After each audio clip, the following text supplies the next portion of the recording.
Has visto los taxis voladores. Has citado Multipass. Tal vez incluso intentaste cantar el aria imposible de la diva.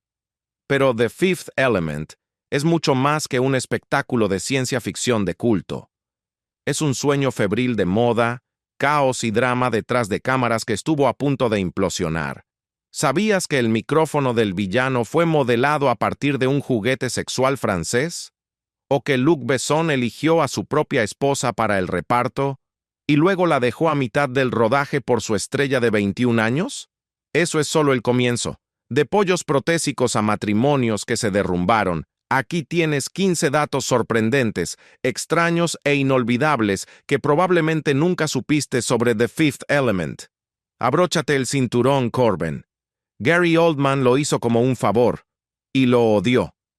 La actuación de Gary Oldman como Jean-Baptiste Emmanuel Sorg, el excéntrico villano de cabello plástico, acento sureño y crueldad corporativa, se convirtió en uno de los elementos más icónicos de la película.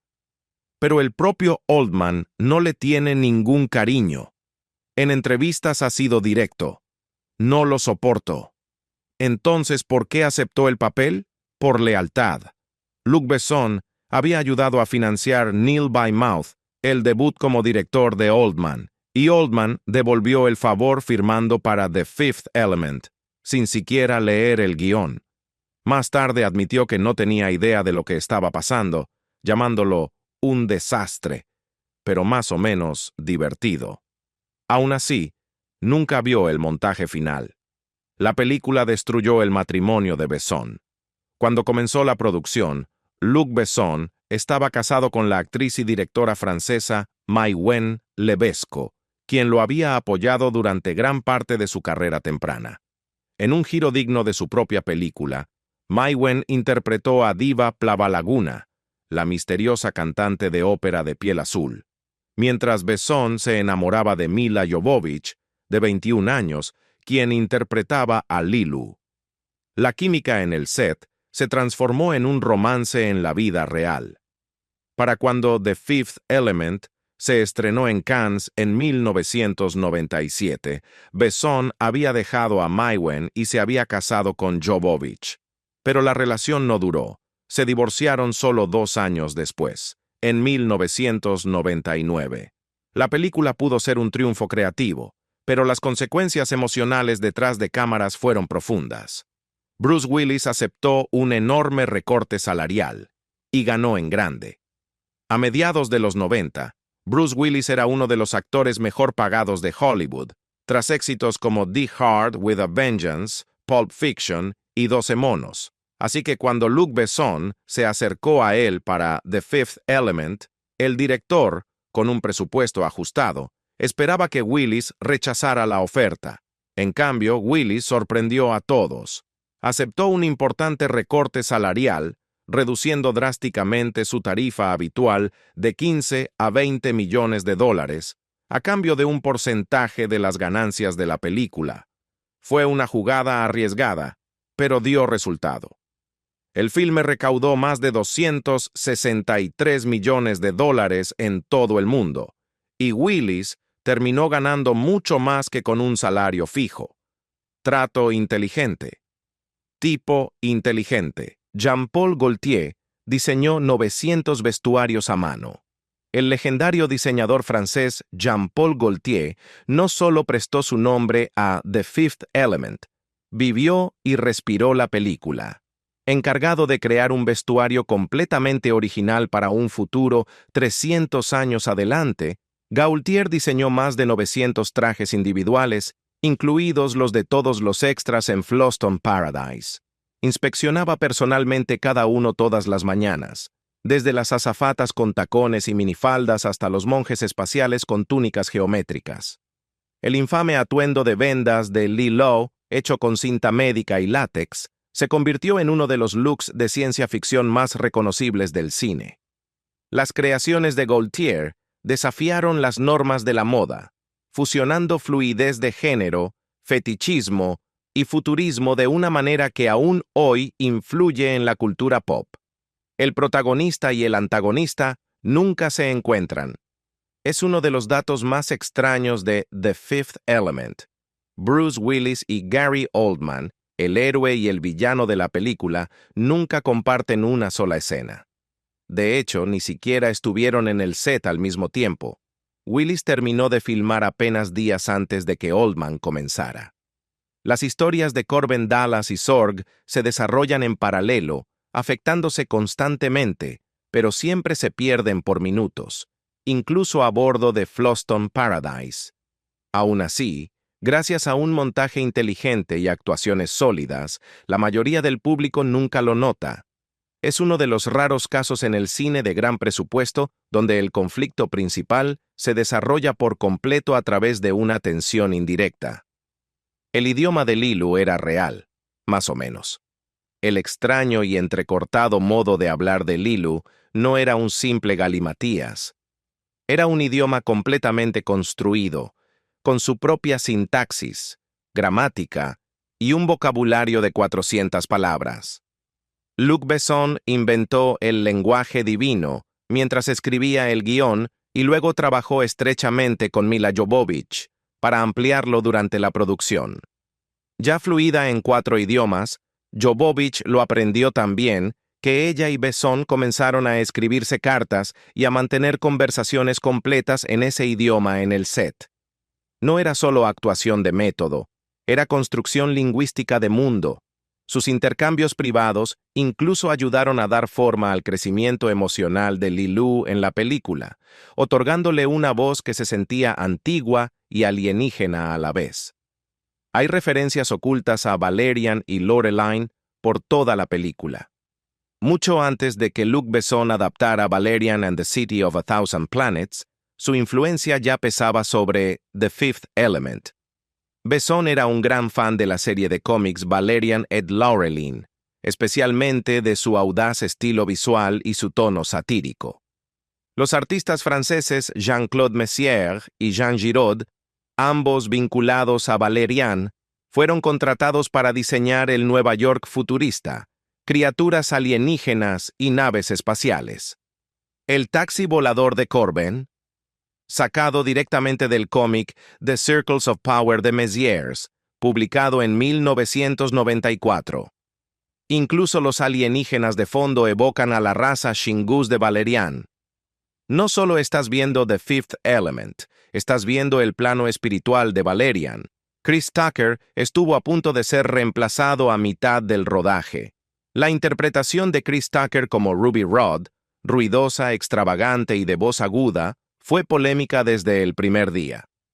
Los ejecutivos del estudio en Columbia quedaron tan alarmados con el metraje inicial que consideraron reemplazarlo a mitad de la producción, temiendo que el público no se tomara al personaje en serio o lo encontrara demasiado pasado. Pero Luc Besson defendió con fiereza la visión de Tucker, insistiendo en que la película necesitaba esa energía para contrarrestar el estoicismo de Corbin. Tucker, consciente de los riesgos, fue todavía más lejos. Irónicamente, su actuación exagerada se convirtió en una de las partes más citadas e icónicas del filme, inspirando cosplay, memes y una revalorización crítica con el paso de los años. Una escena eliminada mostraba la vida pasada de Lilu. Una de las escenas eliminadas más misteriosas de The Fifth Element supuestamente mostraba a Lilu antes de su caída a la Tierra, no solo como un arma, sino como una entidad celestial antigua que presenciaba la destrucción de la humanidad a lo largo de distintas eras. La secuencia incluía imágenes inquietantes, guerras que se fundían unas con otras, ciudades contaminadas y civilizaciones perdidas.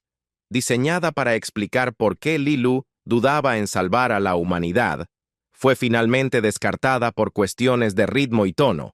Solo sobreviven algunos storyboards tempranos y breves artes conceptuales, pero los fans especulan que habría profundizado enormemente su arco emocional.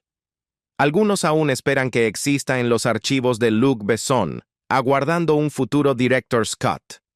Un sacerdote real ayudó a dar forma al trasfondo de los Mondoshawan, para anclar los elementos espirituales de la película en algo más profundo.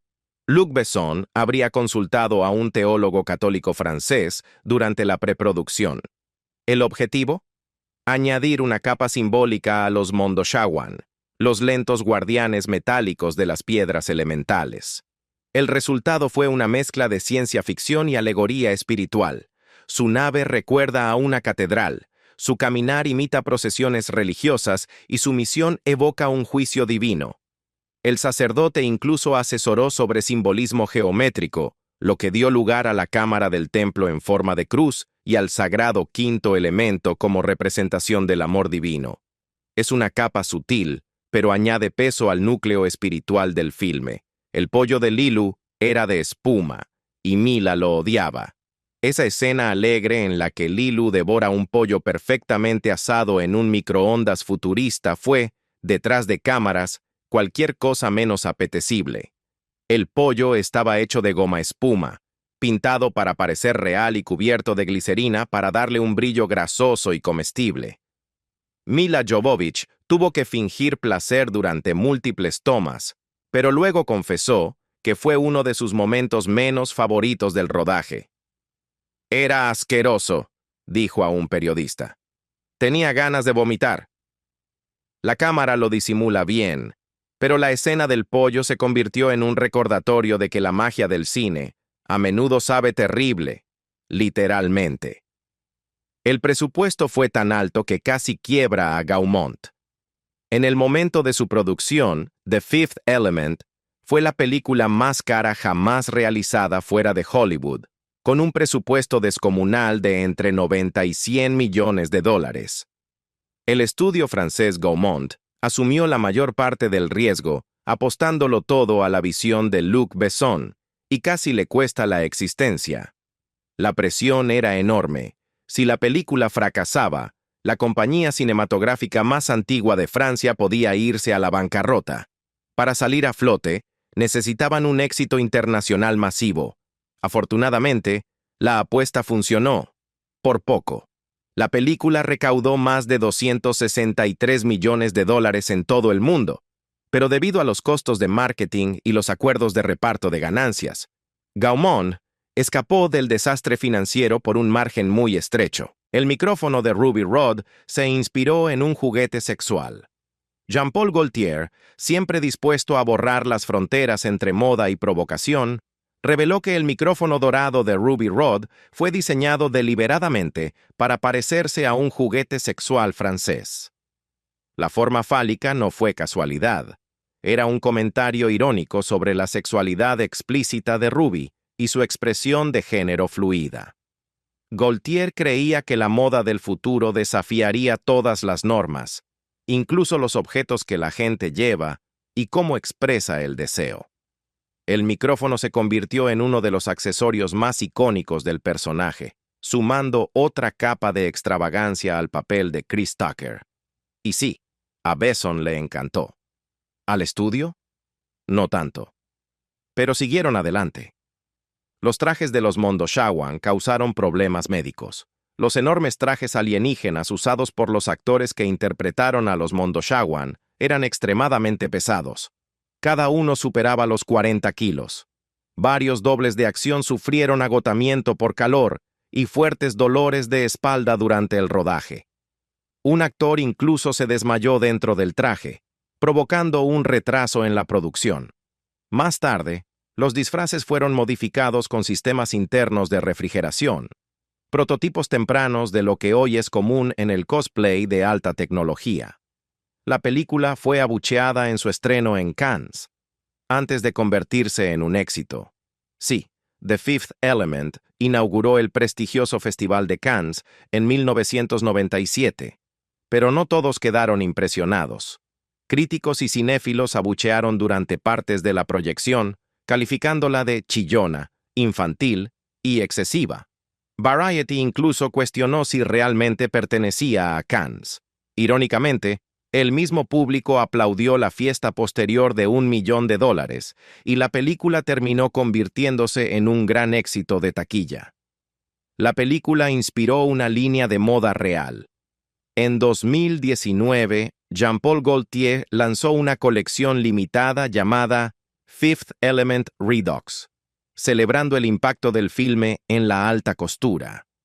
Las piezas reinterpretaron el look de Leeloo, la elegancia operística de la diva y el vestuario salvaje de Ruby Rhod, combinando siluetas de ciencia ficción con alta moda. Algunos atuendos se vendieron por más de $10,000 y hoy forman parte de colecciones de museo. Así que ahí lo tienes. The Fifth Element, una película tan salvaje detrás de cámaras como en la pantalla.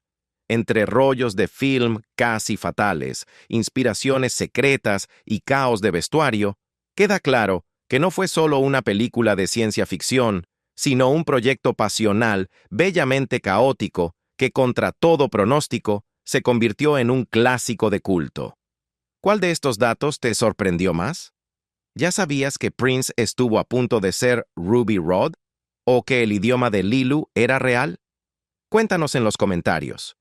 Y si te gustó este recorrido, dale like. Compártelo con otro fan de la ciencia ficción. Y no olvides traer tu multipass la próxima vez.